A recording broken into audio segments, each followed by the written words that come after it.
الله الرحمن الرحيم. عن أبي هريرة رضي الله تعالى عنه قال قال رسول الله صلى الله عليه وسلم: إذا دخل رمضان فتحت أبواب السماء، وفي رواية فتحت أبواب الجنة، وغلقت أبواب جهنم، وسلسلت الشياطين، وفي رواية فتحت أبواب الرحمة.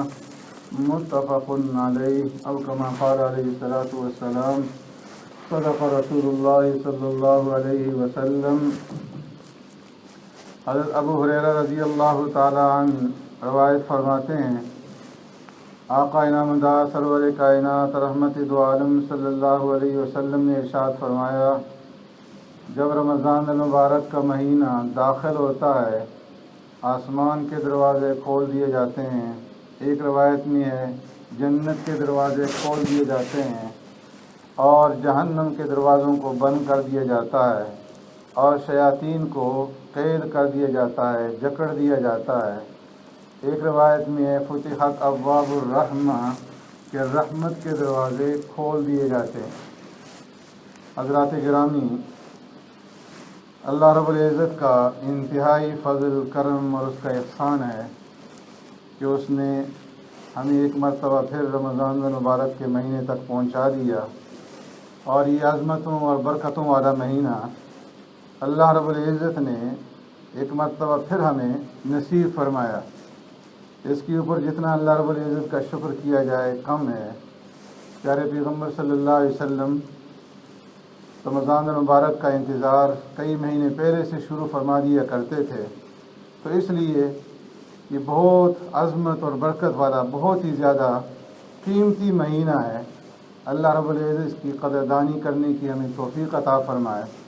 فرمایا کہ یہ مہینہ ایسا برکتوں والا ہے کہ جو ہی مہینہ داخل ہوتا ہے تو پہلی ہی رات سے اللہ رب العزت آسمانوں کے دروازے کھول دیتے ہیں تاکہ اللہ کی رحمتوں کا نزول جو ہے وہ شروع ہو جائے، اور بندے جو اعمال کریں تو ان کے اعمال بغیر کسی روک ٹوک کے اوپر چڑھیں، اور جو اللہ رب العزت سے مانگیں، جو دعائیں کریں، اللہ رب العزت انہیں ان کی مرادوں کو عطا کریں اور ان کی دعاؤں کو قبول کریں.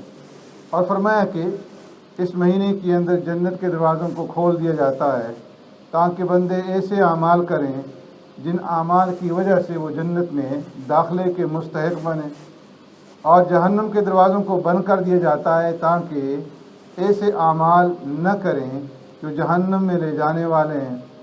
اور اسی طرح فرمایا کہ اس مہینے کے اندر سرکش شیاطین کو جکڑ دیا جاتا ہے، جس کا نتیجہ یہ ہوتا ہے کہ بندے اللہ کی طرف رجوع کرتے ہیں اور نیکیوں کی طرف راغب ہوتے ہیں، اعمال خیر کی طرف بڑھتے ہیں.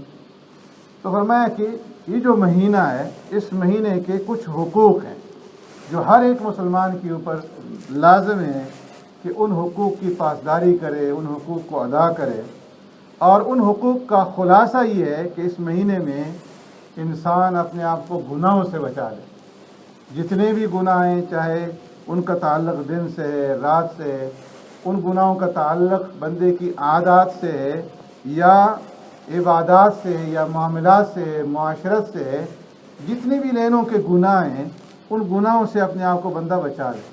فرمایا کہ روزے کی اصل ہے، اور وہ یہ کہ انسان روزہ رکھے، رات کے وقت تراویح کی نماز ادا کرے، اور پھر ان دونوں کی حفاظت کرے. کس طرح؟ گناہوں سے بچ کر. اگر انسان کو اصل حاصل نہیں ہوگی تو فرمایا کہ پھر جو ہے کوئی فائدہ نہیں ہوگا. ایک آدمی روزہ رکھتا ہے لیکن روزہ رکھنے کے باوجود وہ غیبت بھی کرتا ہے، اور وہ جو ہے حسد اور بغض بھی رکھتا ہے، وہ جھوٹ بھی بولتا ہے، وہ حرام بھی کھاتا ہے، اس کی کمائی جو ہے وہ حرام کی ہے، حلال کی نہیں ہے، گناہوں سے اپنے آپ کو نہیں بچاتا، تو فرمایا کہ اس روزے کا پھر کوئی مقصد نہیں ہے، کوئی فائدہ نہیں ہے. اور اگر ایک آدمی روزہ رکھتا ہے، صرف فرائض ادا کرتا ہے، واجبات ادا کرتا ہے، جو احکامات ہیں ان کو پورا کرتا ہے، زیادہ نفلی عبادت نہیں کرتا.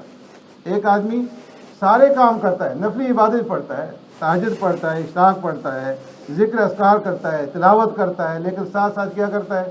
جھوٹ بھی بولتا ہے، ساتھ ساتھ غیبت بھی کرتا ہے، بد نگاہی بھی کرتا ہے، گناہوں سے اپنے آپ کو بچاتا نہیں ہے، تو تو فرمایا اس کی زیادہ اعمال کی کوئی جو ہے قدر نہیں ہے، اس کا کوئی فائدہ نہیں ہے۔ ایک آدمی تھوڑے عمل کرتا ہے، فرائض کی ادائیگی کرتا ہے، واجبات کی ادائیگی کرتا ہے، لیکن اپنے آپ کو گناہ سے بچاتا ہے، غیبت سے بچاتا ہے، جھوٹ سے بچاتا ہے، حرام سے بچاتا ہے، تو اس کا وہ تھوڑا عمل بھی اللہ رب العزت کے ہاں زیادہ مقبول ہے۔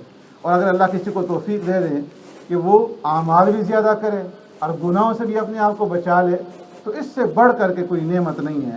اللہ رب العزت ہمیں اس کی قدردانی کی توفیق عطا فرمائے۔ اللهم ربنا آتنا في الدنيا حسنة وفي الآخرة حسنة وقنا عذاب النار۔ الہ العالمین ہماری اس نماز کو قبول و منظور فرما۔ اے اللہ اس مہینے کے اندر عبادات ہمارے لیے سہل اور آسان فرما۔ اس مہینے کی اے اللہ ہمیں پوری طرح قدردانی کرنے کی توفیق عطا فرما۔